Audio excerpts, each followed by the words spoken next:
Hello everybody and welcome back to another fantastic episode of Guapish. As always, I'm your host, wrong cue cards. As always, I'm your host, Dylan, and joining me here are some of my Nickelodeon fan addicts. First up, we got Nico. Can you please recite the Fairly OddParents theme for me? Well, I can't do that, but I do want to go on a quick tangent here, actually. So, the song Everybody by the Backstreet Boys, the one where they say, Backstreet's back, alright, is placed very strangely within the album it's contained in, because you'd expect a song like that to be the first track, but no, it's the fourth one. Yeah, we know you're here, we listened to 3 other songs, but not only that, but you also find that song in their debut album! What do you mean you're back, dog? You never went anywhere!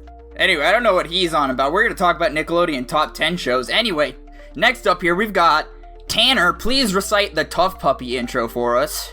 Man, I don't remember that one, but it's got Jerry Springer in it and a cat that I may or may not want to have intercourse with. I think everybody did, dude, and you own a cat, so that makes me a little worried. But anyway, we're moving on here. Last up, we've got Jackson. Please recite the SpongeBob intro for us. No, I'm good. Damn.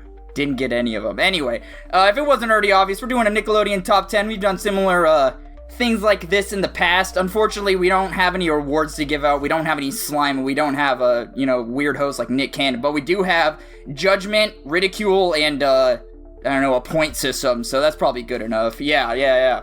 But, we're just going to list out our top 10, what we think is best, and we'll hash it out from there, and we'll see how fast this comes to a resolution. And considering, I guess, my name's first there, I'm just gonna go descending, so 10 to 1, worst to best, and then we'll figure it out. But anyway, so, starting out, my number 10 is El Tigre, The Adventures of Manny Rivera, and feel free to type that however you please, Nico. Tigre? Is it like that? Get that A out of there, you're solid. Fantastic. There we go. Perfect. It's another language. It's understandable, dude. Anyway, moving on. Nico, what you got for us? Yeah, so for my number 10, I'm immediately getting us into some of the live action shows here. I am looking at good old Big Time Rush. That's a solid one. I do remember that, mostly because my sister watched it. Anyway, moving right along. Tanner, let's hear yours, buddy. I'm also introducing mine in no particular order. I'll go with the, let's do the oldest one I have on my list, that being Rugrats. Oh. Okay, kicking it old school. I have the theme song playing in my head right now. And Jackson, please, grace us with your first, title. Yeah, mine are also in no particular order. Avatar: The Last Airbender. I'm glad it's in no particular order. I would have been very worried if otherwise. Alright, let's get this moving on. My number 9 pick is going to be My Life as a Teenage Robot. Okay. That's an interesting one. I'm very happy to hear that also made onto someone else's list. It'll be on mine later. Hell yeah. I'm already concerned with how little overlap there is. Yeah. I mean, these are our... Compared to my list. We'll see what happens, dude. I made this topic thinking there weren't gonna be very many options, and I reviewed what all aired on Nickelodeon. I'm like, maybe this won't be so easygoing. Anyway, Nico, let's hear your number 9. Yeah, so some people may be shocked to hear this one solo. Others won't be due to us talking earlier this week, but SpongeBob! There we go. That's a classic. I think everybody watched that, and if you didn't, you're lying. Tanner, let's hear your no particular order number 9. Let's go with The Penguins of Madagascar. Ooh, alright, so that one will absolutely be getting knocked off pretty early. Dude, that one almost made it on my list, though. I considered it. And while he's typing that out, Jackson, what's yours, buddy? Dora the Explorer. There's no fucking way. You can't be serious. He's serious. Alright, I ate my own words immediately. This is shaping up to be a great top 10 already. I see no problems with this in the foreseeable future. Next up for me, number 8, The Adventures of Jimmy Neutron, Boy Genius. I love Jimmy Neutron. It's such a good show, dude. You may not understand what's going on half the time, but that's the fun of it, dude. You just got this What little... do you mean? It's not like a nonsensical show. He says big words and I clap. Anyway, if you think it makes sense, what's your number 8? Danny Phantom. Oh, man, it's a little low for me, but I'm glad it made it on your list. My next one, I guess, let's go ahead and throw Invader Zim up there. Okay. Honestly, I wasn't expecting you to have that one on your list whatsoever. I thought you would have vehemently despised that show. Dude. Yeah, I like it. I don't know about that. I think it's a very enjoyable show, but, I'm cringe. Jackson, tell us what's not cringe next on your list. Drake and Josh. Ooh, that's actually a good one. I don't have that one, though. You do seem like a Drake and Josh kind of guy. Who do you think you'd be, Drake or Josh? I'm the dipshit, dude, obviously. Aren't they He's both? He's kind of both of them. I guess we both worked together there. My number 7 is going to be Fairly Odd Parents. Oh. Oh, yeah. We got I'm pretty basic when it comes to Nick shows, I think. That's why I thought these lists wouldn't be contentious, but alas. That's also what I was thinking, so, at least we have an episode here, I guess. I figured, placing them would still be the meat and potatoes, but, And, fortunately, Dylan, I actually also have Fairly Odd Parents at my number 7. Dude, we're solidifying it. That makes it easy. Tanner, what's your number 7? Also Fairly Odd Go Parents? ahead and put my Fairly Odd Parents up there. There we go. Fantastic. We've locked it in. It's made it into the top 10 by default. Anyway, Jackson, please tell us why. Remain at number 7. Please tell us why Fairly Odd Parents is your number 7. Mine aren't in any order, but yeah, sure, throw it up there. Yay. All right, That's fun. made that part easy. Now here's one that I don't think is gonna be on anybody's list, and I don't think it's gonna make it on the top 10. But I remember this show and I loved it. Max and Ruby? It is called No. I considered it as a joke, but no. My number 6 pick is going to be 3 Delivery. 3 Delivery? 3 I've never Delivery. heard of that shit. What the fuck is that? It's like this grandpa owns like a food shop and he's got these 3 teenagers that work for him, but like he's like some mystic or something, and like the mythological shit involves food, so they're like not only delivering food but figuring out how to defeat evil food monsters. It's actually really good. It sounds stupid, but like honestly, it's like baby's first anime for Nickelodeon. Anyway, speaking of baby's first anime, It's in there with like shit like Kappa Mikey and all that. Yeah, it is. Nico, what's your baby's first anime number 6? I definitely don't have any. Well, I can't say that, but iCarly. I guess that's kind of an anime. Dude, he's got some pretty good bangers on there, not gonna lie. I'm curious to see how the rest... I'm sure Victorious is probably in here at this point. No, why would that be the case? Tanner, why is your number 6 Victorious then? Dude, it's not.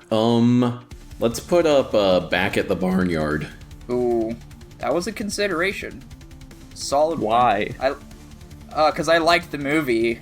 I didn't like the show as much, though, so that's why it didn't make it on my I thought the show was funnier, to be honest. Yeah, the show is funnier, but also like, there was better come shows. on, compared to everything else on Nickelodeon, why would be Back at the Barnyard? Penguins of Madagascar fall in that category. Anyway, I don't have a very high opinion of Nickelodeon It shows, doesn't if look I'm being like it, and I honest. wonder why that is. Once. Jackson, please tell us your number 6. SpongeBob. Crazy. There you go. Wow. I'm waiting for Tanner to have it on his list as well. I fully expected this to happen. Well, Nico's moving that 6 around, or that 9 to whatever. My number 5 is going to be the 2012's Teenage Mutant Ninja Turtles. Tanner, is that also on your list? I can only assume it must be. I wasn't watching Nickelodeon in 2012. Damn. Only the real ones out there. Nico. Apparently weren't watching fucking anything. Yeah, so for me, I've also got My Life as a Teenage Robot. Hell yeah. Love to see it, dude. Love XJ9. Alright, Tanner, well, if you weren't watching Nickelodeon 2012, what were you watching? Let's go ahead and throw up my Jimmy Neutron. Oh, okay. Smokes. Gotta love that boy genius. Speaking of boy genius, Jackson. Danny Phantom. There we go. You'll love to hear it. Alright, and as for my number 4, I guess, to lock it in, I'm also gonna say Danny Phantom. No fucking way. Dude, I love that show. The animation style was kind of but, you know, I enjoyed it regardless. It was one of my this list is more of what I enjoyed more, not what was good. I have Nico, a feeling what's that's yours? what most of our lists are. Yeah. Yeah, so for my number 4, it's finally here. I love her. It's Victorious. Fuck yeah, I think anybody who watched Nickelodeon probably had a crush on Victoria Justice at some point. I wouldn't be shocked. Or many of the other women that they exploited in that show. True, dude. Ariana Grande. Oh, boy. Anyway, Tanner, who's your favorite cast member for Victorious? You know, Andre. Yeah, Andre. I'm a big fan of Andre. Or the other two retard male characters or whatever. Alright. Let's go ahead and throw up my Danny Phantom. Wow. Dude, locked the fuck in. Let's go. This is kind of what I was expecting at the same time. We're probably gonna have a pretty solid top. Jackson, please tell us why your pick is Danny Phantom again. No, mine is My Life as a Teenage Robot. Dude. I have a feeling we might have an easier time figuring out the top 10 this time around, but we'll see, I guess. My number... You'd think that it's never that simple, Dylan. I know, I'm trying to be positive here, man. My number 3 is Invader Zim. Love that brain rot comedy, dude. What can I say? Brain rot? Dude, I'm not gonna get into it. What the fuck are you talking about, brain rot? It's the Invader brain rot Zim of our generation, It's dude. high comedy. It's high art. I think brain rot and comedy can fall into the same category, quite frankly. Anyway, my next one is also Jimmy Neutron. Hell yeah. Tanner? Man, I've lost track of, because I'm going out of order, I've lost track. I already said that one. Okay, there's only 3 left. Yeah. Let's go ahead and put iCarly on there. Dude. Tanner loved the part where Gibby fell from the ceiling and yelled, Gibby! Yeah, and horrifically injured himself. Well, you know, it's a Jackson. stunt performer. It wasn't the actor for Oh, Gibby. was it? Okay. Yeah, I feel like my no. brain- Noah Munt, I think is his name. Yes. He didn't get injured from that. It was a... Thank Go God. check out his YouTube channel, Sad World. Funny Yeah. shit. Oh, yeah. Jackson, please, tell us your number 3. iCarly. That's crazy. I'm noticing a trend here that I'm not following. My number 2 is gonna be the contentious pick of The Legend of Korra. Tanner, do you also have Korra on your list? Dude, you'll just have to wait and see. I have a very strong feeling this won't make it on the list, but god damn it, I had to try. I did enjoy this show. I knew Dylan would absolutely have it on his. Tanner is the, He's the odd one out here. I'm not sure if he'll include it. Well, let's see what your number 2 is then, big guy. It's Invader Zim. Hell yeah, wait. For some reason, I thought you had that down already. I psyched myself out. No. Tanner, please tell us why Legend of Korra is your next pick. Dude, my next pick is SpongeBob. Holy shit. It's either Korra or Avatar at this point, and if it's Korra and not Avatar, I don't know. That'd be fucking wacky. Man. That literally wouldn't make any sense. That would be so funny. It would be funny. Jackson, please regale us on your next pick. My next pick is Jimmy Neutron. Hell yeah. Another one into the pile. I'm starting to get very concerned that none of us are going to have, you know, all the classics from back in the day. Things like fucking Ren and Stimpy, some Cat Dog, maybe Football Boy. Like, come on. Not gonna lie, dude. I saw those shows, didn't like them. My number one Real pick... Monsters? Are we just not fucking cultured enough to recognize that those are the actual best Nickelodeon shows of all time? I think it's The more answer's so we're no. not old enough. Well, that too. I was gonna... Dude, I'm cultured. I have El Tigre. That's a Hispanic show or something. Anyway, What? my number one pick, unsurprisingly, is Avatar The Last Airbender. Wow. That's fucking crazy. I don't believe it. Oh yeah, if it's I so simply crazy, don't how about you believe tell it. us what your number one pick is? It's Avatar. Wow, mine's that's Avatar crazy. as well. Holy shit! Yeah, I kind of figured that'd be the case. And I can't ask Jackson why it's Avatar, so Jackson, please tell us why it's Legend of Korra or something. Fuck no, dude. It's fucking Invader Zim. Oh my god, yeah, Nice. this is gonna be... Pretty based take, honestly. We have very like little outliers in terms of shows. I think I counted maybe there's 4 or very 5. heavy overlap here. Yeah, I think placement will still probably be a challenge, but like what makes it on the list won't be. Which ones are on all 4 lists? Danny Phantom, I think. Yeah, Danny Phantom. We've got. Pretty sure we all have Jimmy Neutron, don't we? Yeah. Yeah. Fairly Odd Parents. I don't think. Oh yeah, no. Fairly Odd Parents did. Yeah. Invader Zim. Invader Zim is on all 4. And Avatar. Yeah. So Avatar, Jimmy Neutron, Danny Phantom, Fairly Odd Parents. Is SpongeBob on all of ours, or did Dylan leave it out? I left it out. Yeah, Dylan left it out, okay. Don't get me wrong, I watched a heavy amount of SpongeBob, but in comparison to all these other shows, in terms of enjoyability, I liked these more. Now, I know it's not on all 4, but, like, SpongeBob is on the final list. Right? I think it has to be, just based off of principle. Yeah, I'd say so. I think aside from Fairly Odd Parents, I think it's the only show that is still currently airing with new episodes. Well, Fairly Odd Parents isn't anymore. Oh, is it? I heard they got like a they new... rebooted it like twice. Oh, is the thing. It SpongeBob is still going though. Damn. Another big one none of us mentioned was the Loud House. That's Nickelodeon's other SpongeBob-like right now. That's the other big fucking ticket item for him. I've never seen it though, so. Me either. I was gonna say at that point I was too old for Nickelodeon and I stopped watching cable. So. Okay, so that locks up 6 already. Yeah. So what are the ones that are on 3 people's lists? That's going to be My Life as a Teenage Robot. Mm-hmm. I believe iCarly as well, right? Yeah, you guys all, yeah. No. Yeah. iCarly... Wait, yeah, iCarly is on 3. Mm-hmm. I don't think Victorious made it.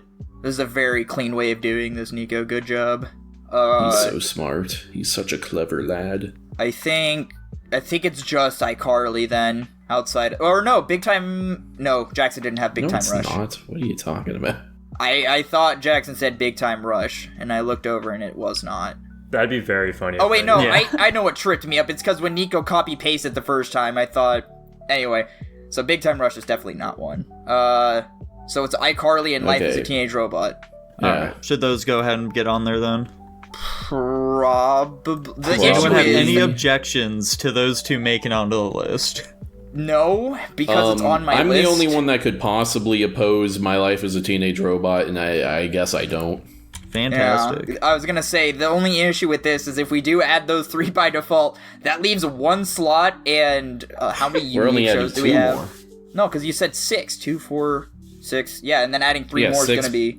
We're adding 2 more, though. Never mind, I heard you say 3 more for some reason. Alright, so we have 2 slots. Do we want to go off the same principle and say which one made it on twice? But I don't... I think when it's the difference between 1 person and 2 people, we can, like, let debate reign. Yeah. That's fine. Are there any that are on 2 people's, even? No. Not at this point, no. It's not looking like it, no. That's, Now, this is actually hard, where, like, it's just a bunch of 1 picks. Yeah, I mean, but this way we can actually, like, this is a clean way of looking at it. I like this. This is so much better, because now we can actually sit here and know. Okay, I think Jackson's pick of Dora was absolutely just, he didn't know what else to put, so he just threw it on there. Can we get rid of that? No, dipshit, listen, and let me go to bat for fucking Dora, right? So this show... Okay. I didn't watch this show growing up, I don't think. This is mostly just a cultural impact pick, because Dora's fucking huge. Most children grew up on Dora from our era, I would say. It's still incredibly popular today, I would imagine. It's just an iconic, like, when I think of a Nickelodeon show, it's easily in my top 3 of, like, ones that come into my head. It's like, Dora's fucking huge, you know? That's why I picked it. Okay. I think that's a fair argument. I guess let me, let's start with the least, I don't know, dangerous way of doing this. Are there any from your own lists that you're willing to just abandon right now? I'm gonna go ahead and get rid of Penguins and Back at the Barnyard. Those are good choices. Not what I expected. I'm gonna get rid of LT Gray. That was a good one, but I don't think anybody else has that opinion. How about 3 Delivery, Dylan? None of us even have heard of this shit. You've never even heard of it. It's gonna be I gotta show you guys. I gotta find the pilot episode to show you guys that, because I honestly think that was a really good piece. So yeah, I guess get 3 delivery out of there, considering nobody's heard of it. Damn, I think I'm the only one that can bat for Korra besides maybe Tanner, and I don't even think he enjoyed it as much as I did. I don't know if I have the gumption to defend it. I actively dislike Korra, so I'd be going against you. Same here. True, and Nico, I'm assuming you share the same. Oh, okay, it's gone already. I think Big Time Rush is stupid. I agree. I think it's a very funny choice. There's a much more obvious live-action show choice here. Which one?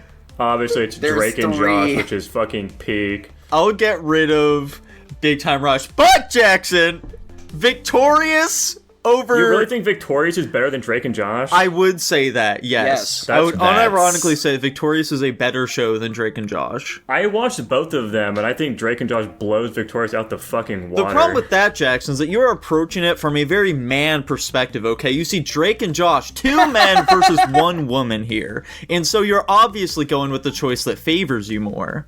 Yeah, dipshit. That plays more to your personality. Whereas Victorious, obviously Victorious is, it's the name of a woman, okay? Victorious, woman, hot woman at that. But not only is it a show about women, but it also has men, their characters, okay? You got Andre, you got Puppet Guy, you have Beck, who's the hot one that adult women hit on even though he's like a teenager. That's also fun. Yeah. It's just got a little something for everybody. That's something that Victorious has that, I'm sorry, Drake and Josh just doesn't. Nico, I need to ask you this. If we're making a pie graph of, like, where the enjoyment of Victorious derives from, how much of that pie graph is just the girls being hot? Have you seen the episode, the Christmas one, where they're all in their sexy Christmas outfits? Hang on, they're probably still underage in that episode. Can you answer this question, though? Yeah, let's... Yeah, I would probably say... I think we got the answer, though, Tanner. It's probably only like a 30% is my enjoyment due to how hot Victoria Justice is. All of this, by the way, is from the perspective of a teen to a preteen, okay? I haven't watched the show in a very long time. Now, I notice you mentioned only Victoria Justice, so you're saying it's a full 30% for just one character. No, Ariana Grande is also pretty hot. Okay. Hell yeah, Jade let's go. has her merits. I'm not a huge Jade guy, though. Okay. Shake my head. Doesn't appreciate the goth girl like you ridicules me for. She's just not my kind of goth girl, personally. And by the way, not for nothing, Victorious is what, kickstarted Ariana Grande's career. That's a point against it. Fuck you. Dude, I've watched a little bit of Drake and Josh, and I think it's a dumb, funny time to watch, but overall... I think Victorious is probably one of the better Nickelodeon shows that I didn't go out of my way to watch, and that's saying something. Let's take a quick, non-binding vote here. Which, if any of these, would you not only not go to bat for, but actively root against? Dylan, how about you kick us off? Rats. If I was to pick just one, I think I've made my point clear.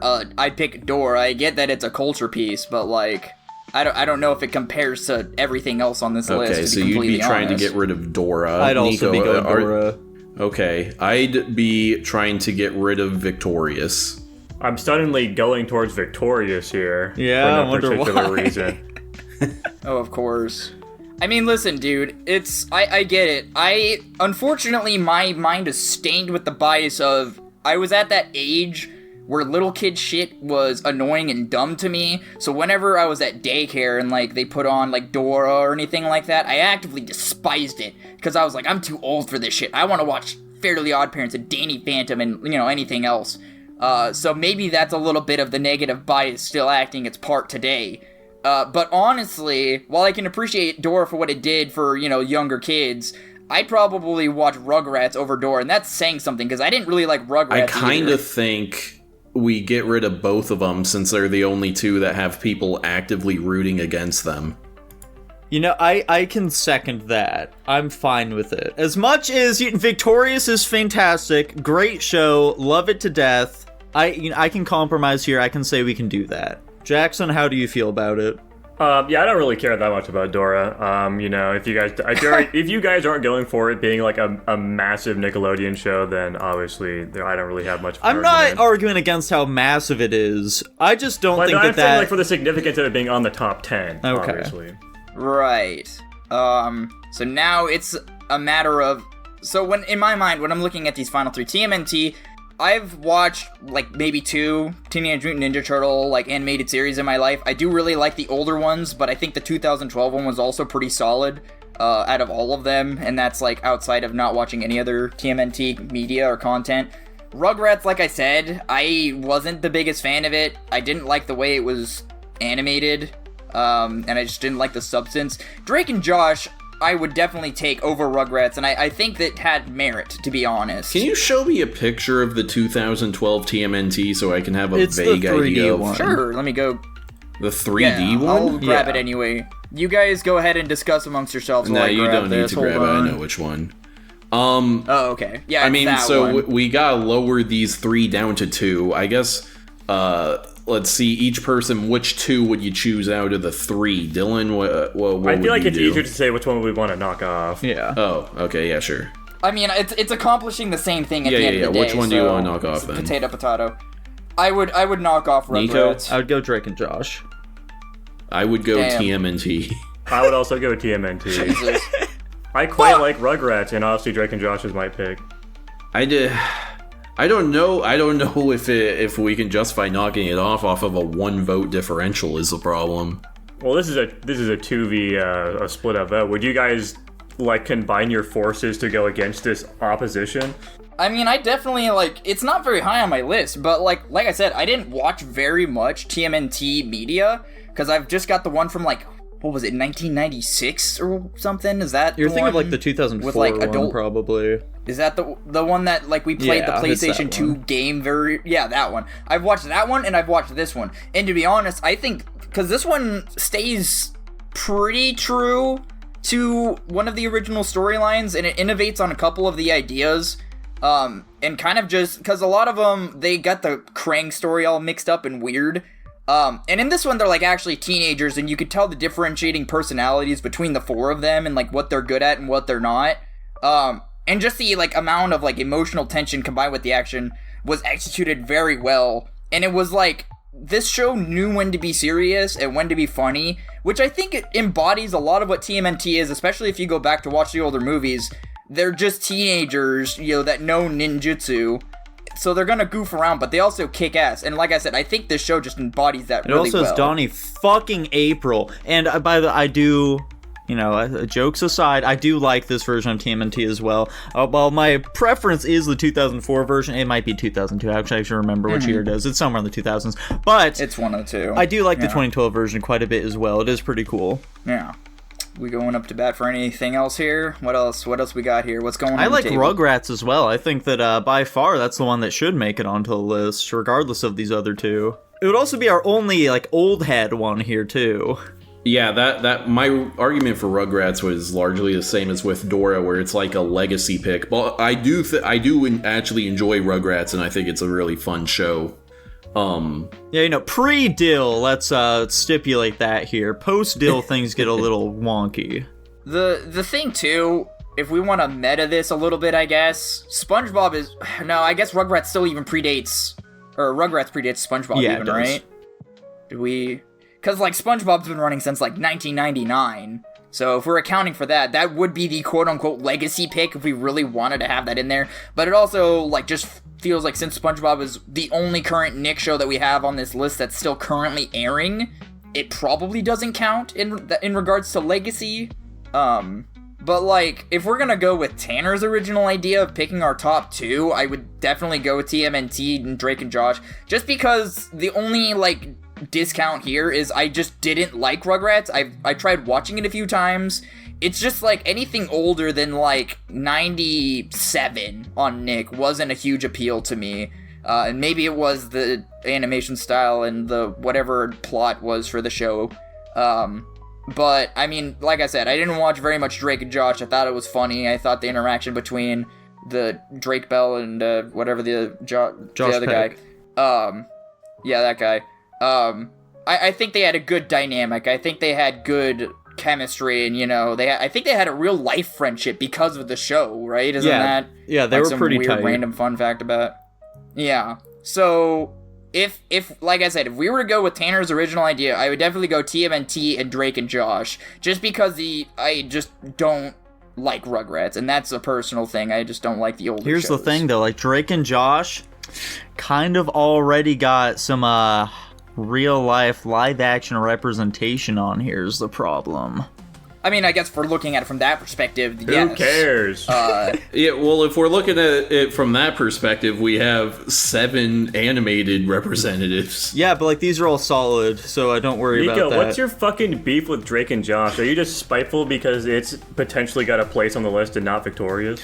No, it's really just because I haven't really watched much Drake and Josh whatsoever, so I don't have much preference towards it outside of, like, outside of, like, the drama between the real-life actors, I guess. I find that so surprising. It seems like it'd be so up your alley. I'm sorry, man. It was just before my time, unfortunately. I didn't watch live-action stuff until, like, the iCarly era. Before that, like, shit like Power Rangers and stuff like that, I was like, get out of here. I only want animated shit. So, I just never really watched Drake and Josh. that explains a lot. Consider, dude, we've all heard the theme song for Drake and Josh. Let's put it up Yeah, there. it's like Josh. da-da-da-da-da-da-da-da. It's a banger. No one told I you that actually was don't gonna know be the this theme way. song to Drake and Josh. That's Friends. What? I mean, consider, dude, we have Miranda Cosgrove already in the True. list. She's also in Drake and Josh. She's a younger sister. As so, is like, Spencer. He's also in Drake and Josh. Is he? Yeah, he plays, like, I think he's their manager, maybe it's just, like, one of their coworkers. He's, like, crazy, though. Yeah, he works at, like, the fucking movie Yeah, theater. it's a movie theater, right? Huh. Interesting. Okay. There's a lot of overlap there, but that's just because they're fucking every major star for Nickelodeon was in every single major fucking show. Yeah.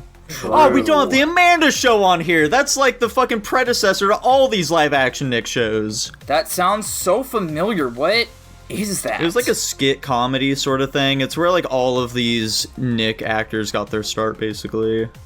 I think I know what you're talking about, but I can't conjure what it is in my mind. I'm actually shocked none of us have was Hole in the Wall a Nick show? No, I think that it was right. that was Cartoon Network. Damn, never mind. Actually, I think it may have started on like ABC or something like that. Oh, well, it doesn't really matter too much. Anyway, as for like these 3 shows we have here, so I'm really on Team TMNT and Rugrats personally. Okay, so as it stands, based on that info, we've got 2 for TMNT and 1 for Rugrats. Tanner, I guess hash it out for us and/or cast your lot for 2 of these shows. I mean, we already know that, like, so far it's 2 people voting to eliminate TMNT and then 1 person for the other 2 shows. Yeah. So So- you're choosing Rugrats and Drake and Josh. Yes. Okay, so that's 2, 2, and 1. Jackson. Well, I just said it's still the same thing.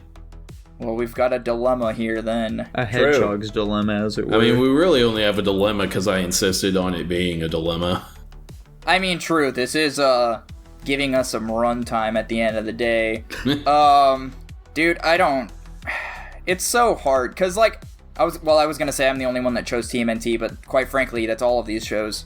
Yeah. This is my perspective here. This could attempt to solve the dilemma. I would rather have TMNT and Drake and Josh than fucking Rugrats, I guess. If Drake and Josh is going to be knocked out, I'd rather it be TMNT and Drake and Josh, and aka get rid of Rugrats. Dude, So I'd be siding with. I'm gonna preempt you by also betraying you and saying I'd rather it be TMNT and Rugrats. Dude, this dilemma resolution has turned into a resolution of dilemmas. I think that based on that, I think that puts TMNT on the list. Well, no, that's No? us fucking around. Really, what we could say is TMNT got outvoted, so, knock it off now, and ours are the last 2. True. That's a very simple way of doing this.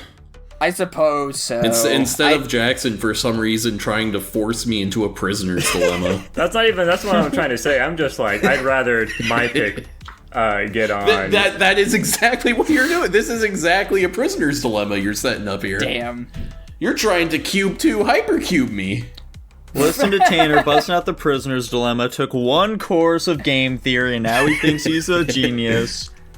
Dude, isn't that all of us? Anyway, man, I really can't look past, like, obviously this is gonna work either way, I just really can't get past TMNT under Rugrats, but like...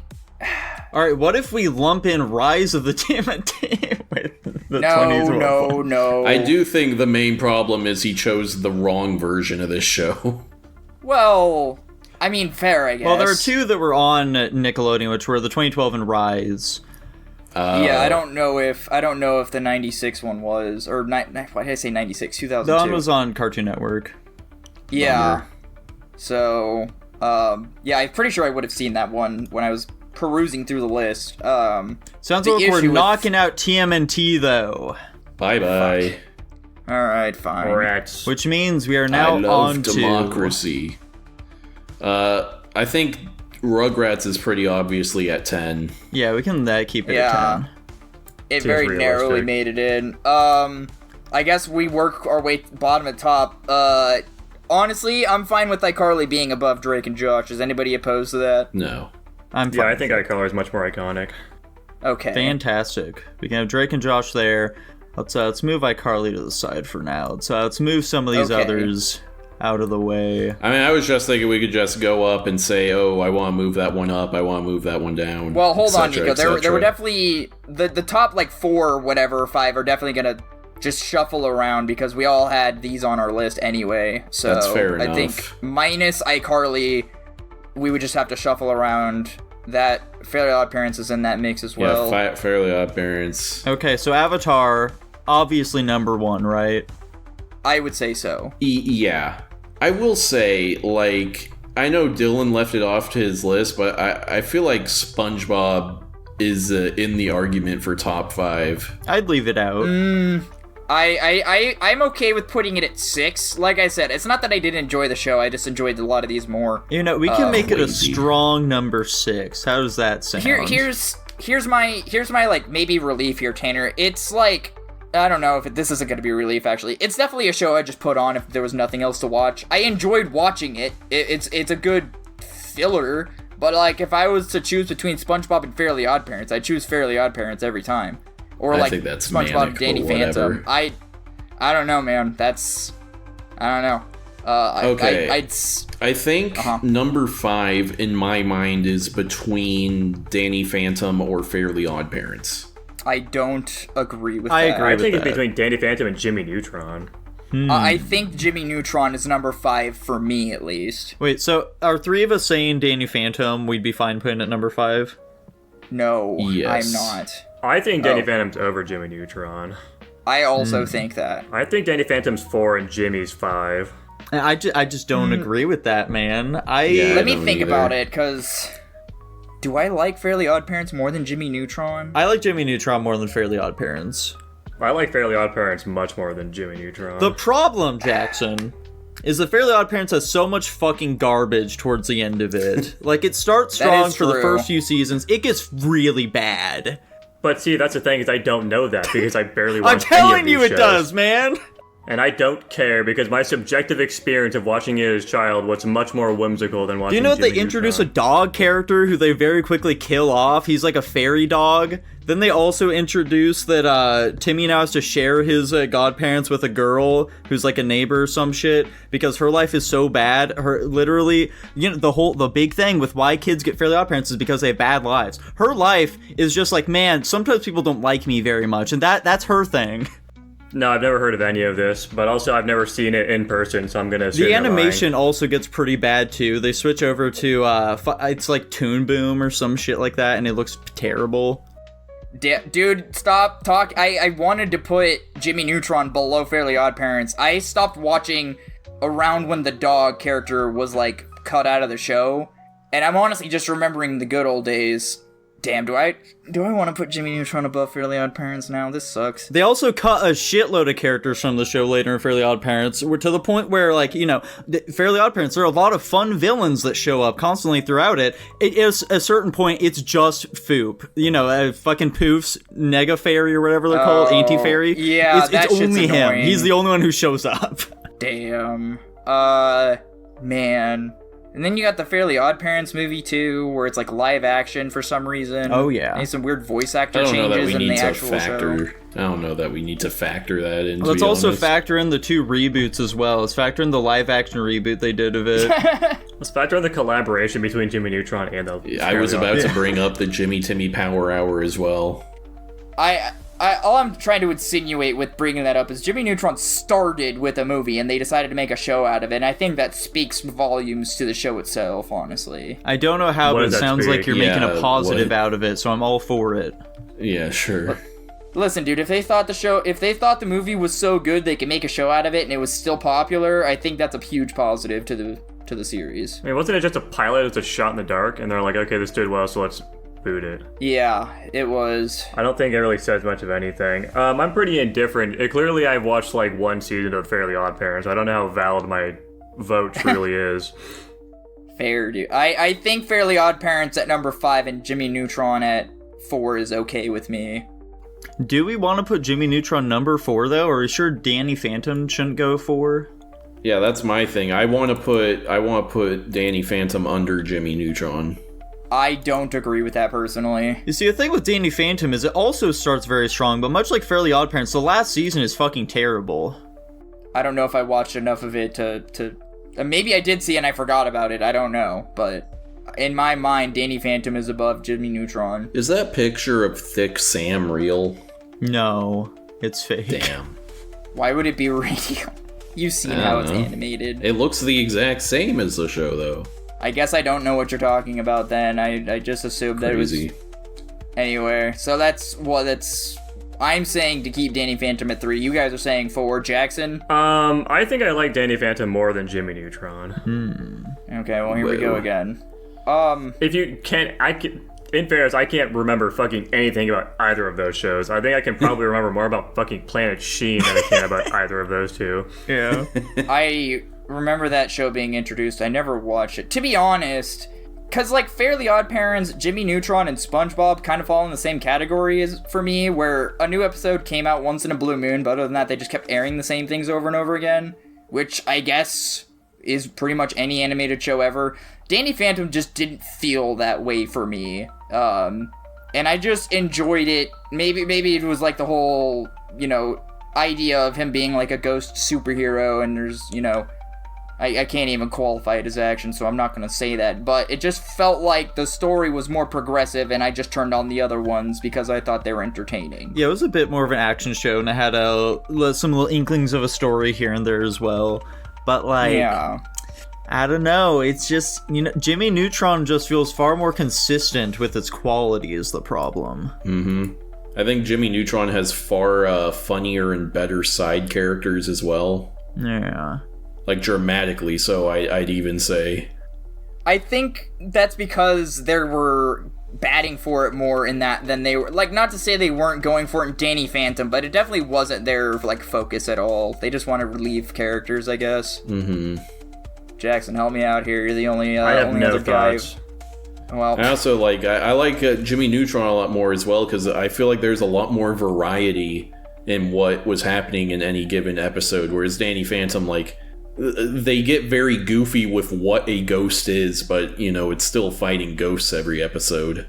dude, what about the box ghost? He's pretty consistent. Let's consider for a moment here, Dylan, that Danny Phantom was made by Butch Hartman, and you should hate Butch Hartman. But also let's consider that Danny Phantom caused a dude to become an incel, where he was, like, madly in love with, it's like Ember, she's like some fire ghost rock lady, and he fucking shot up, like, a grocery store or some shit like that so that he could be with her. Is that true? Yeah. That's crazy. Wait, isn't the guy who... Wait, why shouldn't I like that guy? What's his name? Butch Hartman. Why don't I like him? He's Christian. He's also kind of just a hack, is part of He's the a problem. fucking kind of piece of shit. Yeah. Huh. He apparently just, like, takes credit for a lot of, like, the writing and stuff like that for these shows, even though, like, he didn't actually have that much say in what was going on in any given episode. I mean, that's every creative project ever. Dude, alas, I'm judging the show and not the person who wrote it, unfortunately. Also consider that, you know the lyrics for Danny Phantom, the theme song for how it starts, it goes, "Yo, Danny Phantom, he's just 14. So Butch Hartman, he made a video, because apparently it's like this big thing where some people think it's yo and some people think it's young Danny Phantom was just 14. And so Butch Hartman made a video about, like, I'm sorry guys, but the line is in fact young Danny Phantom, but like, if you listen to the song, that's not true. That's not true, Butch. You don't know your own show, you fucking hack. I'm gonna pull up the Spotify lyrics, see what that says. Listen to the song this is some itself. fucking Mandela effect. I'm pretty sure I remember young Danny Phantom. It's yo! It's yo, I don't... Yeah, it says yo. Let's all listen to it right now, and this will determine where it goes. The problem is, I think Spotify is only gonna have covers. I mean... True. I mean, just look it up on YouTube in that case, I guess. Actually, wait, can you... No, you wouldn't be recording desktop audio, so that wouldn't matter. Dude, I the problem here is you guys are trying to throw facts about the guy who made the show, not the show itself. I just listened to it. It's very clearly yo. Okay, I don't care, I guess. I'm focused on the show, dude. These external resources can go fuck off. I don't know what else to say. Like, Jackson doesn't have anything to say. I've said my piece. I don't know anything about Jimmy Neutron and its creator to be like, did you know this guy did that? That's pretty fucked up, right? That's because Jimmy Neutron's creator is a super chill guy. Yeah, what's his name? It's James Isaac Neutron. Anyway, you said that, and I said it. I heard it in his mom's voice. Dude, Jimmy Neutron has Goddard in it. Does Danny Phantom have a dog? Have a dog? Yeah. He doesn't. That's Why the does answer. he need a dog? No dog. I feel like I could be tricked into saying he had like a ghost dog that I just don't remember. I could probably be tricked into thinking that as well, to be honest. Well, you said that, and I was pretty sure I remember him having a dog. It didn't last very long. It was like the Fairly Odd Parents scenario, but you know. Because I think it was like in an episode where the dog's just kind of going around causing havoc and shit and chaos, and then he gets it to like willingly go into the portal. I remember that vaguely. I could also just be, you know, gaslighting myself into thinking that, so I have some points on the board here, but who's really to say at this point in time? Let's pull up the Nicktoons Unite tier list, and let's see if Jimmy Neutron or Danny Phantom places higher. Dude, the creator of Jimmy Neutron, John A. Davis, was also the writer on The Ant Bully. That's pretty fun. The Ant Bully, huh? And he worked in the animation department for a Minecraft movie. Okay, well, I think that deducts points. Yikes. Dude, I kind of want to go with that Nicktoons Unite idea, to be completely honest. I meant All-Star Brawl, by the way, not Unite. Let's see a tier list for it real quick. Yeah, I actually would be okay with this being the deciding factor, I guess, considering I don't know if we're gonna come to a quick resolution. They're in the top 5, so it's fine either way, I guess, at the end of the day. It can only be so disappointing. I feel like we actually have the votes necessary to force Jimmy Neutron up high, but sure, we can use a tier list. That's why I'm trying to get Jackson to help me out here, but he has nothing to say. I genuinely don't remember fucking anything about any of these shows outside of like some bits and pieces from Zim and Avatar. Bro's over here talking about whimsy of a show, and he doesn't remember any of them. So this is really just based on like the vibes of my memories. Those memories being like colors in my mind, not actual like concrete evidence of anything. Dude, is Jimmy Neutron not in this game? It doesn't look like... he may have been like a DLC later down the line. Does that mean Danny Phantom wins by default? I don't think it does. What do you mean? Like, his dad got into the first Obviously. game. Maybe Jimmy Neutron was in like the second one or something. I don't know. Is that where the fucking Hugh Ultra Instinct meme came from? Yeah. That's great, I love that. So according to Tanner, it sounds like we have the votes to put Danny That's Phantom crazy. at number 4 and Jimmy Neutron number 3. Fuck you, Hugh Neutron, you foiled me again. Which sounds pretty good. Okay, so Jimmy Neutron is in the second one. Oh well. Doesn't matter now. I guess not, dude. I'm gonna try to win. I mean, I don't know if I think it is... at the end of this, Invader Zim Avatar sounds right to me. Does anybody oppose that? I don't oppose it in such a way that I'd be able to do anything about it. Okay. Alright, guys, so Invader Zim number 1. How does that sound? No. I think, well, because Tanner's list was not organized in any way, but even he had it at number 1, and I recall from his other top 10 lists, he'll at least put his favorite show at number 1 and then kind of just say fuck it to the rest of it. Am I incorrect in saying that, Tanner? Yeah, something like that. Okay, so then Avatar is in 3 of our number 1 spots, so I think we've already locked it down and you're filibustering for nothing right now. Dude, I'm just adding context so the people at home know what's going on in case they can't see the list here. That's fair enough. Shout out to the people on Rumble or something. I don't know what platforms don't have video. Okay, so we don't upload on Rumble anymore. Yeah. Damn, just kidding. We love all of you guys equally. So where we set I on think Drake and Josh for iCarly is number 7. 9. What? Drake and Josh number 9, that's fine, right? I want Drake and Josh over my Life as a Teenage Robot. I would agree with that. The only reason I would disagree with that is because I watched My Life as a Teenage Robot far more than Drake and Josh. I'm not against Drake and Josh. I'm fine with the show. I just enjoyed My Life more. I watched so much Drake and Josh. I definitely would say iCarly, Drake and Josh, My Life, Rugrats. Yeah, I agree with that as well.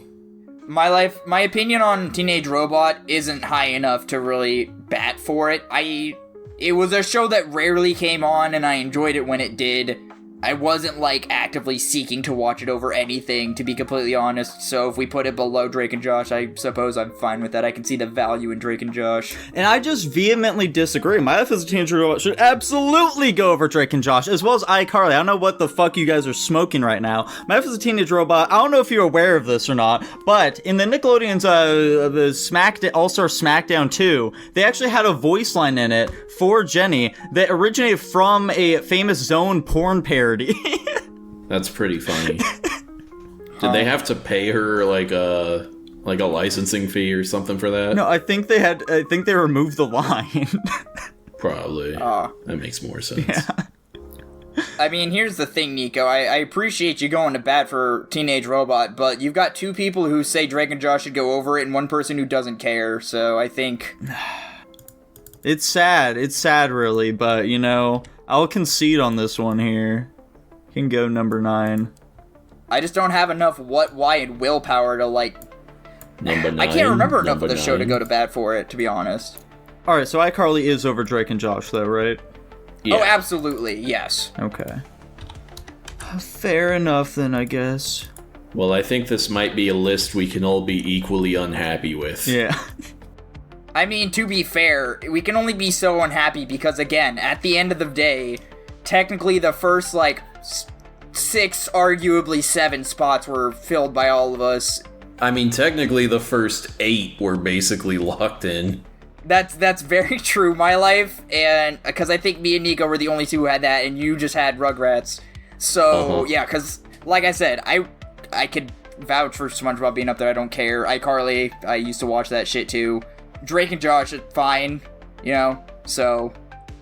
But, Fun fact, if I'm ever in a situation where I randomly hear the iCarly theme song, I become overcome with feelings of nostalgia so strong I start tearing up. Yeah. Huh. I don't think I even watched it that much. I'm assuming something crazy in my childhood happened while I was watching an episode or something. Yeah. Dude, all I can say is, I had a teenage sister, and that's why I know what iCarly and Victorious and all that shit is, because if I wasn't changing the channel and choosing that shit, what? Okay, anyway. Do you want to read through the top 10 real quick? Yeah, I'll give it a good old-fashioned read-through. For the folks at home. Yeah, for the folks at home, our final list here is, Rugrats at number 10, My Life as a Teenage Robot at number 9, Drake and Josh at number 8, iCarly as number 7, SpongeBob number 6, Fairly Odd Parents number 5, Danny Phantom at number 4, Jimmy Neutron Boy Genius at number 3, Invader Zim at number 2, and of course the crown of crowns of kings and all that shit. Avatar: The Last Airbender at number 1. Quite a expected list, I guess I could say, at the end of all of it. This is kind of exactly how I expected this to go. I feel like this would be here. 70% similar to any random collection of people's list. Well, hang on here for a second. Let's try and think of some other shows that like other people may think would be obvious we didn't include. I don't know, like the Wild Thornberrys. They had a crossover film with the Rugrats. You know, it had the girl who can talk to animals, and Nigel Thornberry. He's in that. You know, they got the monkey. Let's see. What's funny is, like, because there was so much overlap on so many of these, we didn't end up, like, talking about them hardly at all. Like, we haven't said jack shit about Avatar, even though it's our number 1. Yeah. It's just obvious, you know. Of course, Avatar is the number one. It's fucking Avatar. What do you want from us? I was gonna say, if you've seen it, you know. Like, it's... Everybody, like, knows that this show is good. It's timeless. Anyone of any age can watch it and fucking love it. My girlfriend, she's never seen Avatar before. She just watched it for the first time this year, and she absolutely loved it. So, you know, anyone can get into the show and adore it. Unlike something like, I don't know, fucking probably like Fairly Odd Parents early is fine. I feel like Invader Zim is not in anyone can watch this. No, absolutely not. Probably not. I showed my mom Avatar and she didn't completely hate it. Yeah. Now you need to show her Invader Zim and see what this. Don't do that. Show her the episode where he just like eats all of his classmates and gets really fat. Oh, well, I mean, that's not how it goes, but I know where you're going with that reference. Dude, I was thinking of this list for the entire week, and for some reason my brain kept wanting to put Samurai Jack on the list, and I had to remind myself every single time that no, Samurai Jack was Cartoon Network, and did that even make it on our top 10 list for I'm the pretty Cartoon sure Network it did. one? I think like that was 2 going or hard for 3 of that. us. Yeah, Jackson was batting hard for it. Yeah, I was helping out on that one. I had it on my list. I don't remember what it was, but anyway. Yeah, Speaking of seeing things... Well, is it time to see things over at Guapish at the movies? Guapish at the movies? He never told me he was a black Negro. I'm shocked. Jackson, what did we watch this week? The Patreon pick this week, as requested by our lovely patron member, Slayed by Jay, thank you for the request, was the 2001 film Life as a House. And if you also want to get your movie in our queue, to go to guapish.com/Patreon or patreon.com/guapish for $1 a month. Request a movie and we'll watch it, just like Slayed by Jays.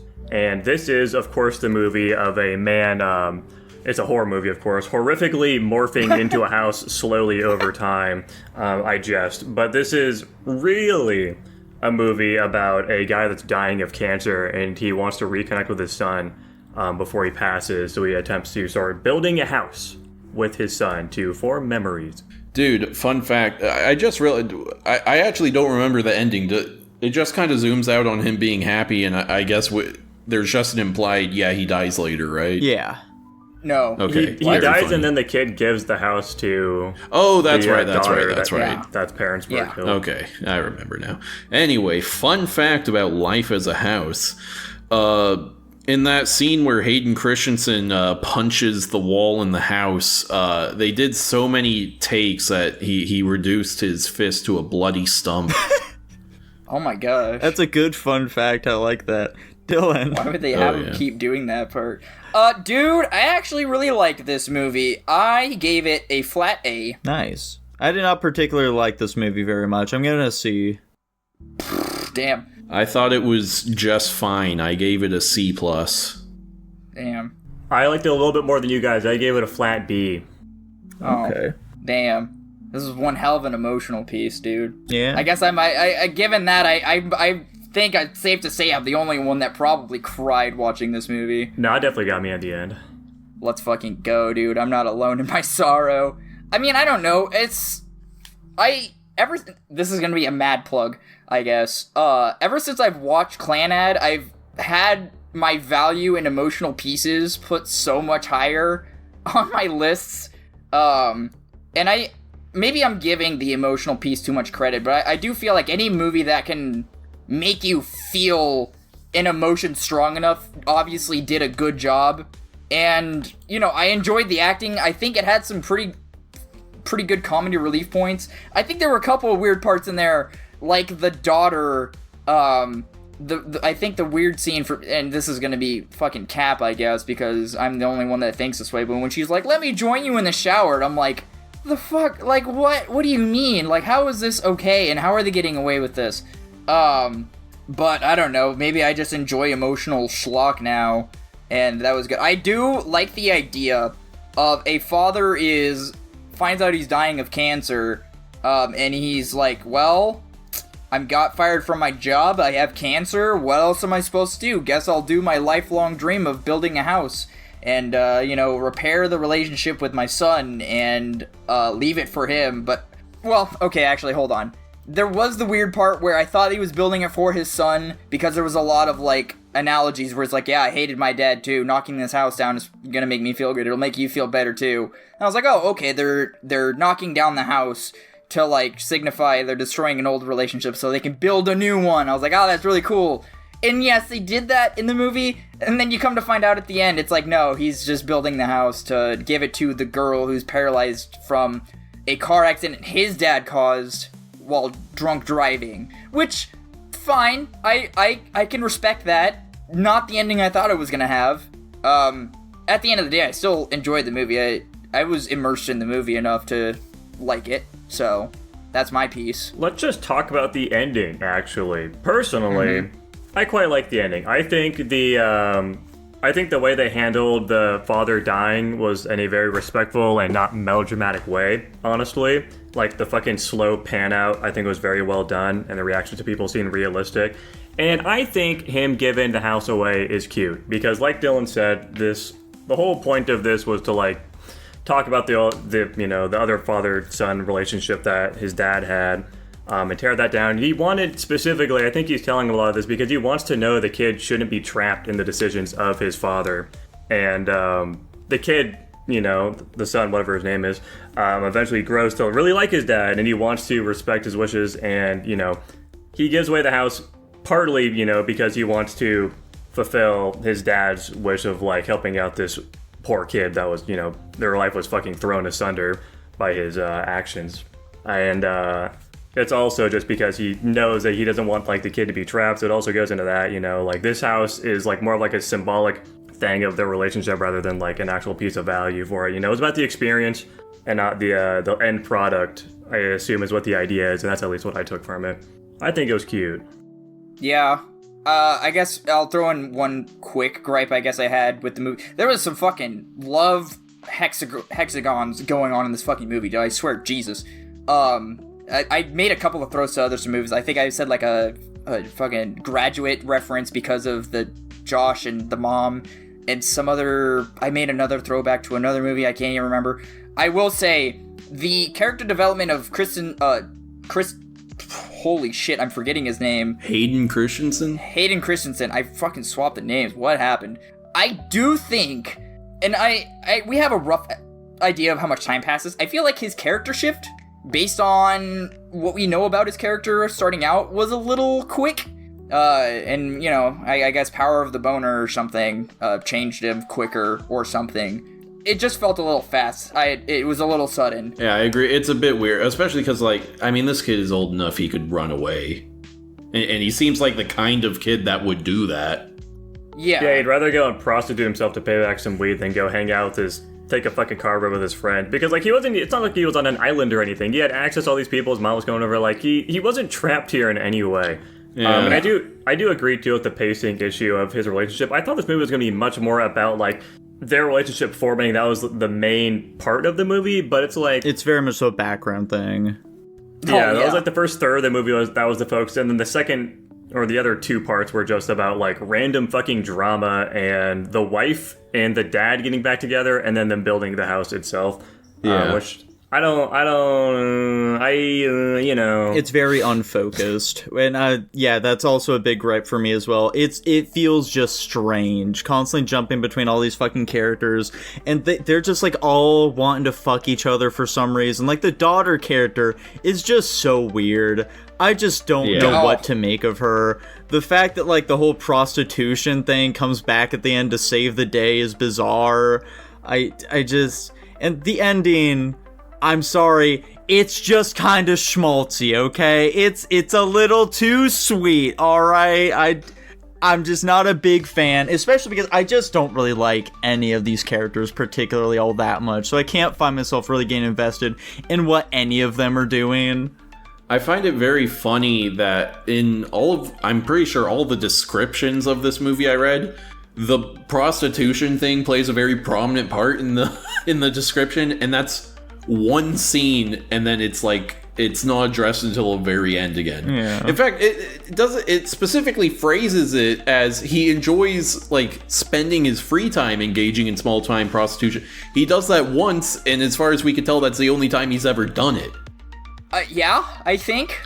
Why is the movie description like that? I agree with Nico. I think my big problem with this movie is I found it kind of boring and poorly paced, and it's very strange. It's very strange. Why is there I'll agree with the strange. So why is it so horny? I was gonna say very horny.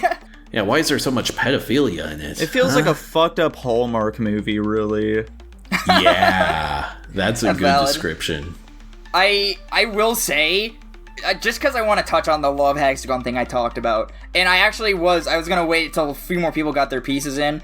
I was going to say the car in the prostitution scene, and then I watched it with Nico and Jackson. I was like, that car looks very familiar. That can't be a coincidence. And then, of course, yes, at the end, surprise, surprise, it was a very big deal. And yeah, the whole thing where it's like, to be completely honest, and maybe this is just me, so take this with a grain of salt. It took me a minute to figure out who was in a relationship with who, and who was the Doris family, and where the dad was living. Because I was assuming he broke up with his wife, and then was living on her property in a garage shed thing outside her house. And then it took me about half the movie to realize, no, his wife is married to some other guy living far away, and the person... Was it far away? It seemed like it was across the street from them. I don't think it was across the street. It wasn't... Isn't there a shot where you can see his shed from their house? That is the thing. That's what I thought too, but... It does make it feel like they're in, like, the same neighborhood. From, like, the beginning, the way it's, like, panning between, like, all the different houses in their neighborhood. But I think they're not supposed to be living that close together. Yeah. That'd be very funny if it just coincidentally she ends up, remarrying a guy who happens to live across the street from the guy's fucking shack he's had for 30 years. But that was... Because then there was also, like, the family of, like, the rich guy who ended up being the pedophile. And I was like, well, what? They're just introducing all these families and characters. No, wait, and, like, I thought... Isn't the rich pedophile guy some unrelated party? He's not, like the mom and the daughter is a totally different group from him. Yeah, he is, but the reason I bring him up is because at the very beginning of the movie, it's a shot of the guy with cancer, the guy's dog, peeing on his car and him running out, and there's a couple sequences of that. So then I was like, okay, so I thought that guy was married to the lady's property he's living on. It was just a very confusing introduction to characters of this movie.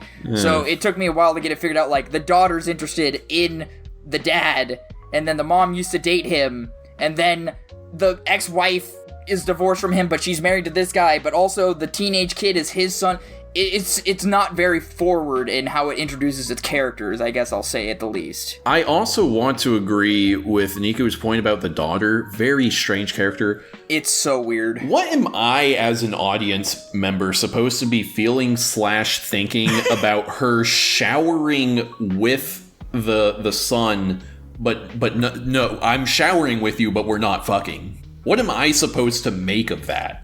And then immediately following that scene, I'm pretty sure she goes to the dad's, like, garage and, like, oh, I've always wanted to kiss you, because ever since I saw you kiss my mom, you look like a good kisser. Yeah.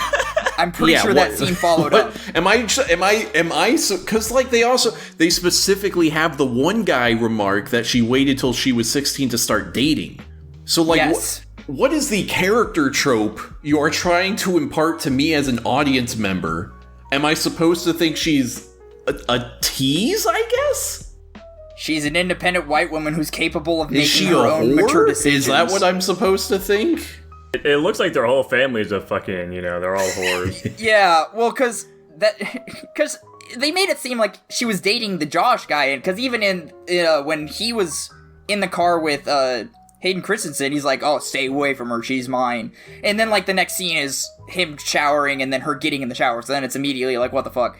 And then after the daughter discovers that the mom had sex with her ex-boyfriend, her close friend that's a boy, I don't know. Then all of a sudden now they're in her room together and the mom is consoling her, and I feel like there should be some tension between that relationship, because like her mom just fucked one of her best friends, but there's no tension between the characters. And now that I'm saying all this out loud, I'm talking to you guys, maybe A is too generous of a ranking. I don't know. I enjoyed this movie. I thought it was silly, and I don't know. It captured my attention.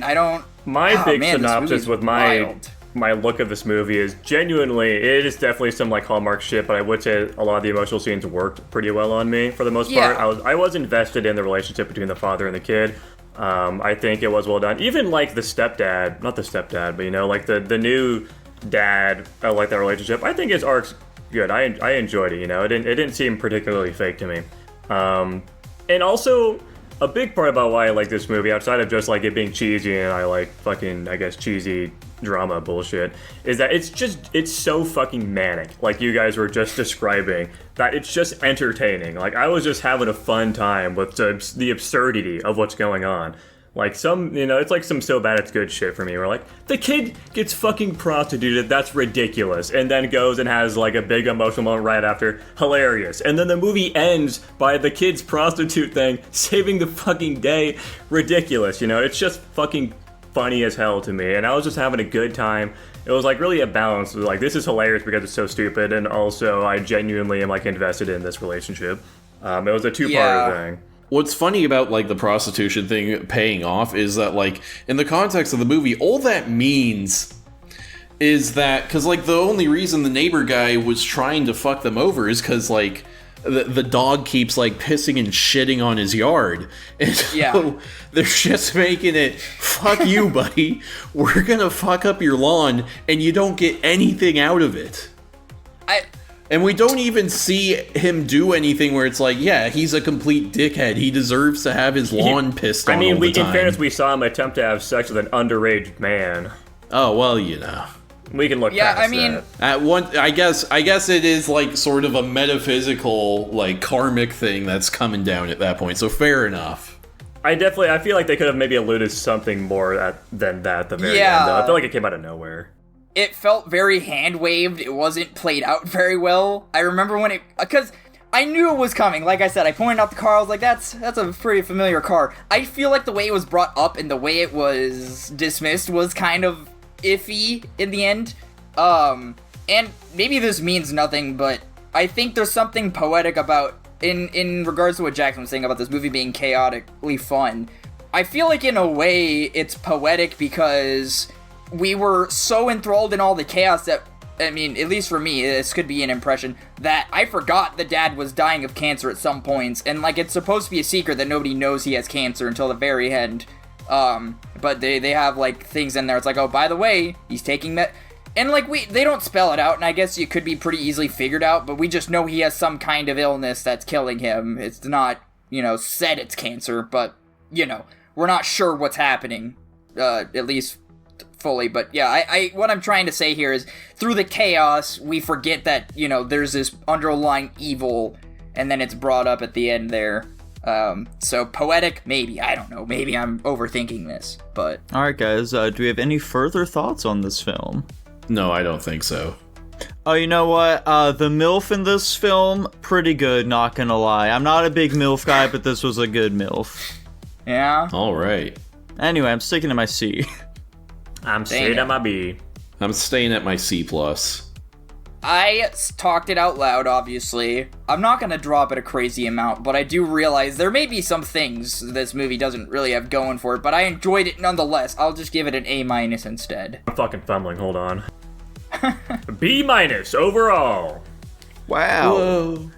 Crazy. The next movie we watched this week was Nico's pick, that being the 1986 film Soul Man. Mark Watson has just been accepted to Harvard, but when he's told that his dad won't be paying his tuition, Mark needs to think outside the select your race box.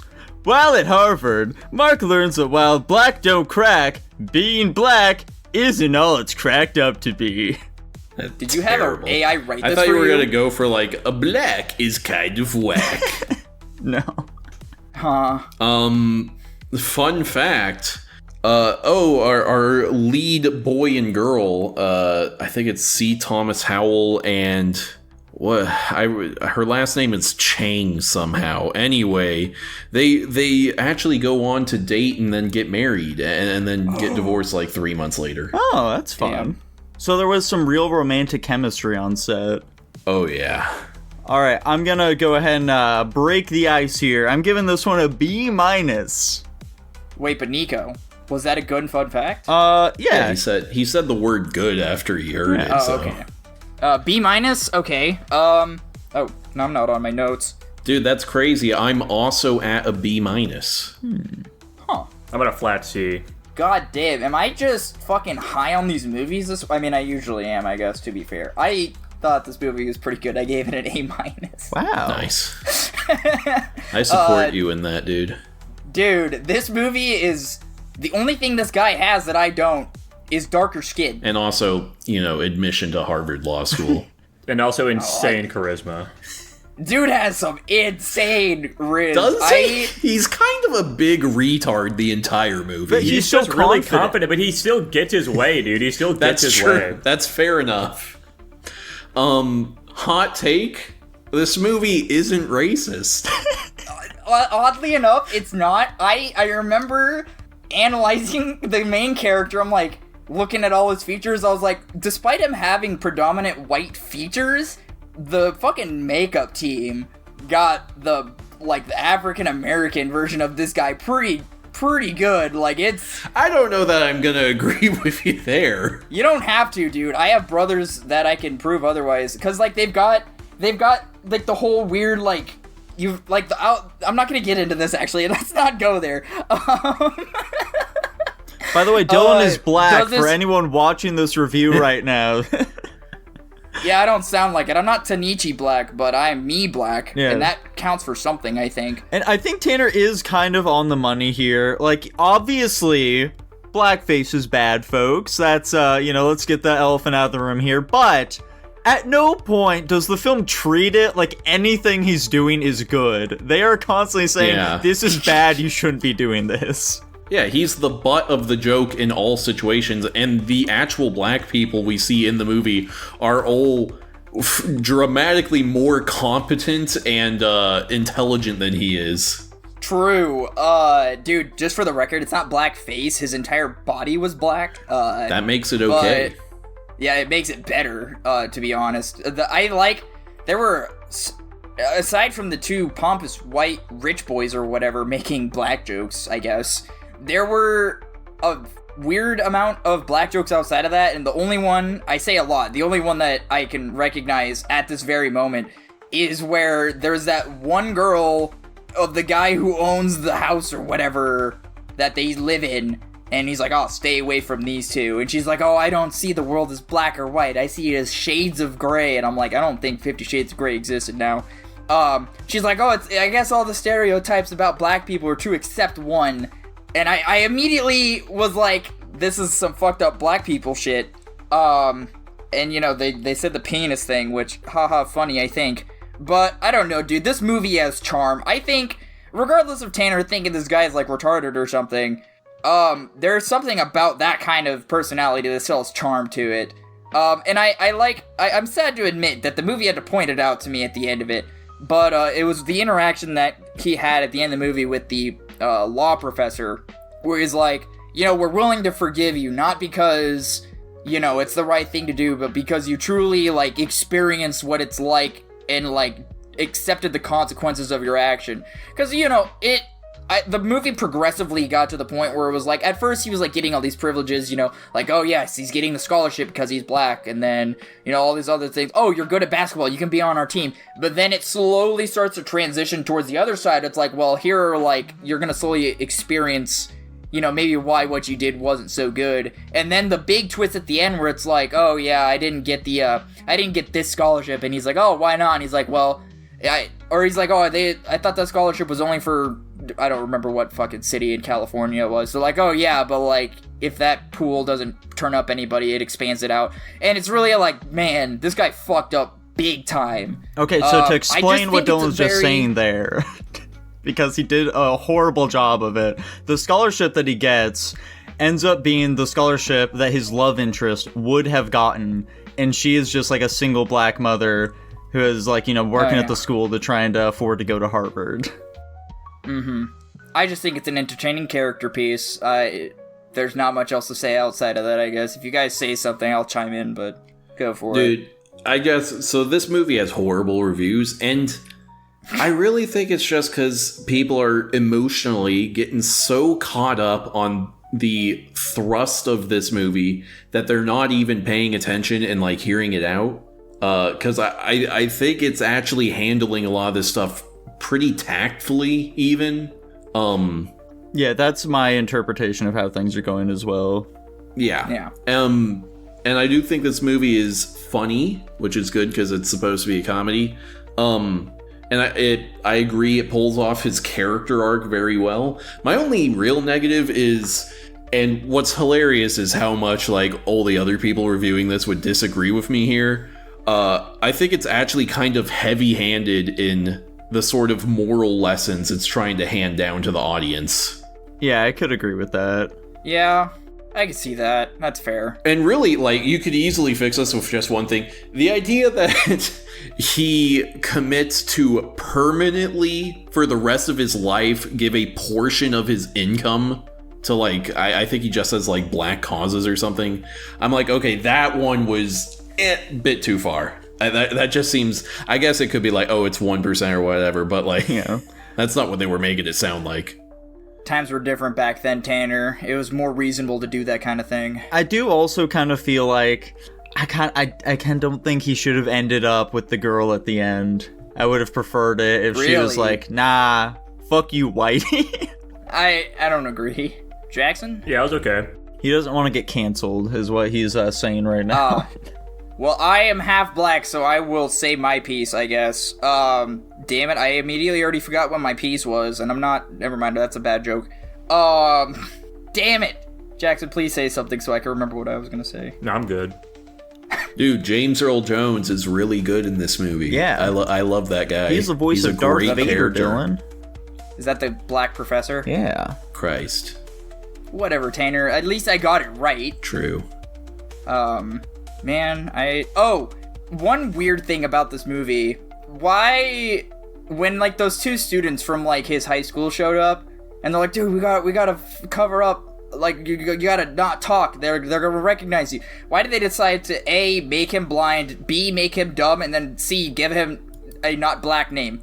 And then, It makes like, him less recognizable, dude. I mean, I think it would have been fine with just the glasses and not talking. And What do you mean a not black name? Don't they call him Kareem Abdul Ali? Yeah, something like that. I don't know, I just don't view that very much as a black person name. You know, after the personally. very, very, very famous black basketball player Kareem Abdul-Jabbar, which is what they were Dude. referencing. I don't watch NBA. Neither do I, buddy. Neither do I. Damn. This sucks. I only know him from Airplane. Also, how the science behind the tanning pills is the other Don't worry about it. Yeah, there's no...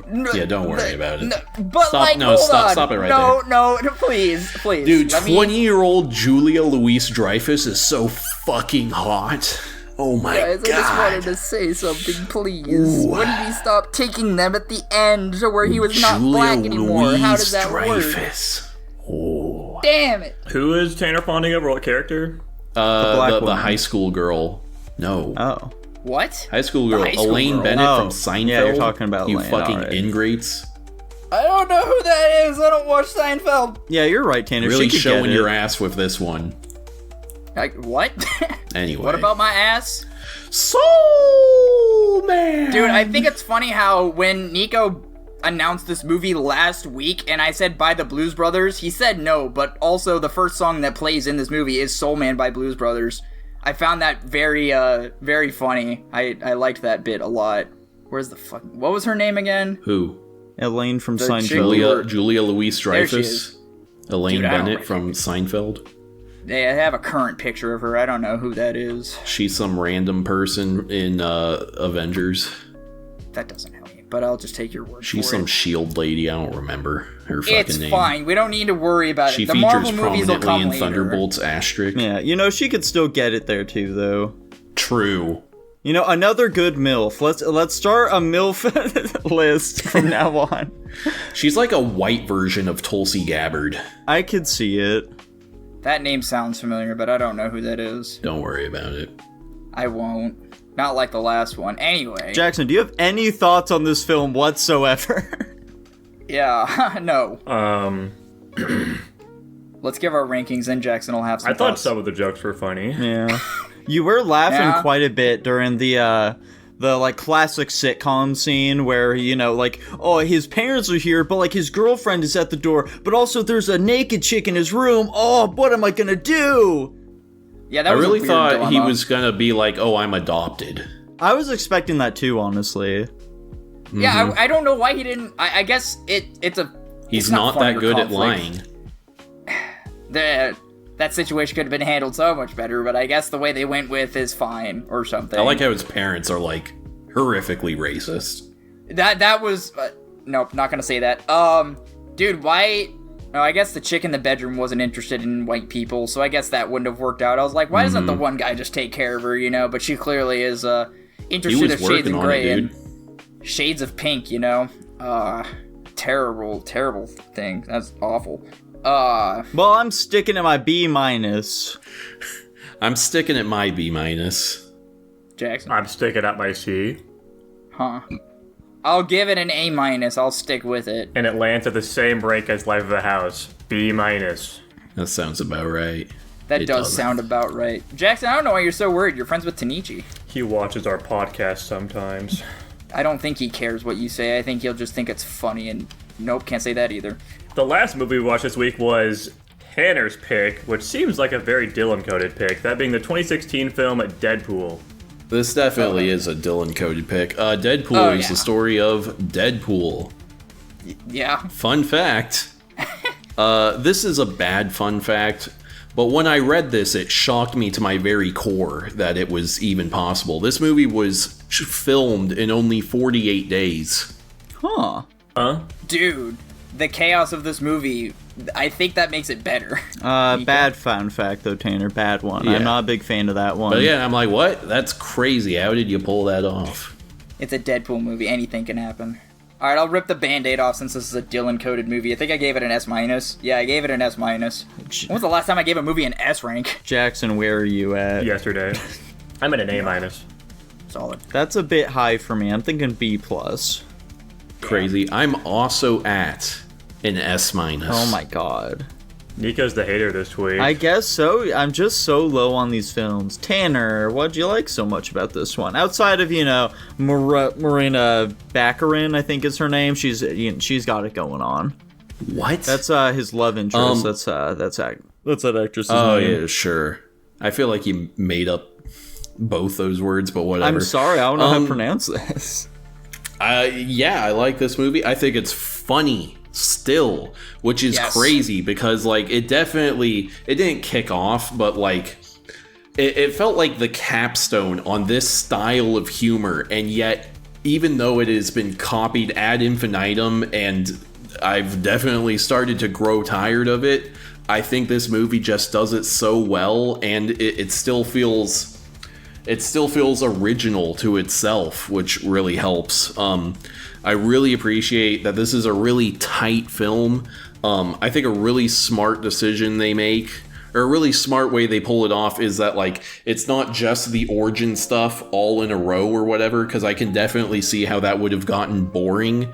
By splicing it up and showing it throughout, like, the first half of the movie or so, I think it actually really helps out with the pacing, and this movie just feels nice and tight and fast and hard and long, but not. And one thing I think is kind of underrated is the action is actually very well choreographed. I know most people like this movie because of, the funny ha-has or whatever, but it does action shockingly well given that. Yeah, dude, I agree with Tanner. I just love how this movie is introduced and how it is acted out. Ryan Reynolds is the perfect Deadpool. And just with how crazy of a character Deadpool is, I think this might be crazy, but it's hard to fuck up Deadpool. And I just think, like Tanner was saying, it's actually incredibly easy to fuck up Deadpool. That's why this movie is so impressive. He breaks the fourth wall and does whatever he wants, alright? Therefore, it's null and void. This movie is, I don't think you know what the phrase "it's hard to fuck up something" means then. This movie has got is an action, fantasy, comedy, biography all at the same time, dude. It's crazy. All the events in this actually happened to Deadpool. They're real. Deadpool's a real character. All the stunts were performed by Deadpool, oddly enough. And yeah, I'm just a little silly guy with my comedy. I thought a pretty big majority of what happened in this movie was funny. Despite a lot of this movie being CGI, I think I was fine with it. It was well done. I said I'd never judge CGI again, but here I go again, spouting nonsense.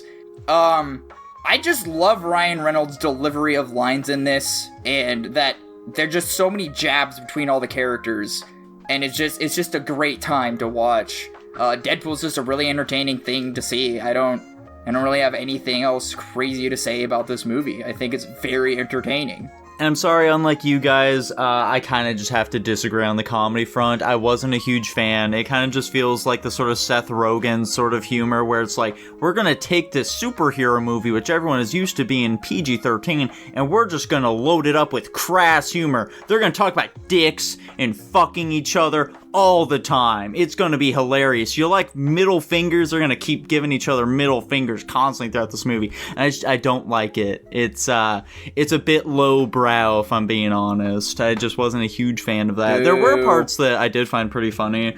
Like, fucking when Deadpool's giving his, like, Uber driver or whatever, like, tips for, like, how to deal with his love life and stuff like that, and the dude just, like, later on does straight up just fucking kidnap the other guy. I found that pretty funny, but for the most part, a lot of it just didn't really land with me. I obviously do not agree to the extent that you do, but my big negative is that, yes, the humor can at times be overbearing, but it really wasn't that big of a problem for me. I just expect it out of a character like Deadpool at this point, and that's why I don't care. Well, whether or not you expect it doesn't really matter if it's not funny to you. I thought it was funny. Okay. I think the first, third of this movie I was quite enjoyed with, and then it just kind of started losing me more over time. I think mostly it's just probably the novelty of the presentation just started wearing off because it does a lot of the same stuff over time, and I feel like the jokes just kind of got less funny over time too. You know, it gets a bit more lowbrow, a lot more fucking dumb sex jokes and shit. And I just wasn't crazy about the final fight scene and act either, to be completely honest. But overall, I think it's a fun movie. I think that opening sequence is fantastic. I think there are a lot of fun shots. They do a lot of fun things with this movie in general. It's just an entertaining watch, you know. It's some schlocky fun. I like Deadpool. He's a funny guy, but it's nothing crazy, you know. Well, fellas, do we have much else to say about Deadpool? No. Fantastic. I'll be sticking with my B+ for this film. I'll stick with my S-. I'm gonna stick with my S- as well.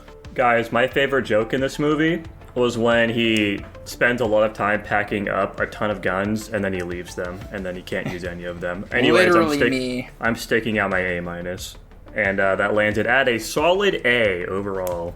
How exciting! Whoa. Wow. Nice. Pretty good. We've been getting some A-tier, a lot of A-tier movies recently. This is another Yeah. Just for reference, I did look it up. I'm pretty sure my last S-rank film was Pulp Fiction, and that was episode 213. So it's been a pretty decent gap of time. They used to be more frequent. I wasn't keeping track of the stat, though. Dylan, what are you picking this week? Dude, great question. Ooh, this might be a good one. If it's the one I'm pretty sure I think it is. We are going to be watching... Let me get the year just in case. I don't know if this movie was made twice. It doesn't look like it. We're gonna watch 2001's Black Hawk Down. It's not the movie I thought it was, but this is still a good movie. Whatever that is, live action or animated? Live action. Animated. God damn it. Okay, fine. I kind of wanted to start basing off of, like, if Tanner wins the fun fact thing or not, who gets to choose the coin flip. But I feel like that'd make it too... Why not just pick what you want to watch, man? Why not just pick what you want to watch? Because I don't care. I don't care. Start caring, damn it! We could say the same thing about you and Soul Man, Jackson. Dude, but Nico. there's nothing to talk about that movie. There's nothing of substance happened whatsoever in that film. Nico, heads or tails? Tails never fails. There we go. You're right, it never fails. I guess we're watching live action. And that is, of course, going to be the fucking 1998 film Milo. Oh. I don't like your Oh, I don't think I like that movie. Is that the pet one? I don't No, fucking that's know. Milo and Otis. No, This is some fucking bad horror movie, I think. Yeah, it's the one What? featuring that like gay guy, shit, you're right? I don't know. Okay. Maybe. Oh my gosh, what I is don't that know anything movie about this poster? movie. Okay. Well, what was your other movie? Yeah, I've never Was heard the of this shit animated before.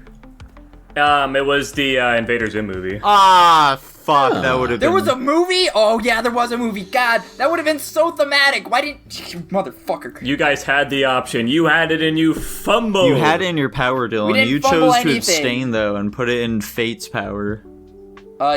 Consider, dude, you're the one that chose live action anyway, and your coin flip won, so really it's your fault. Disagree. Anyway, what's the Patreon movie, Jackson?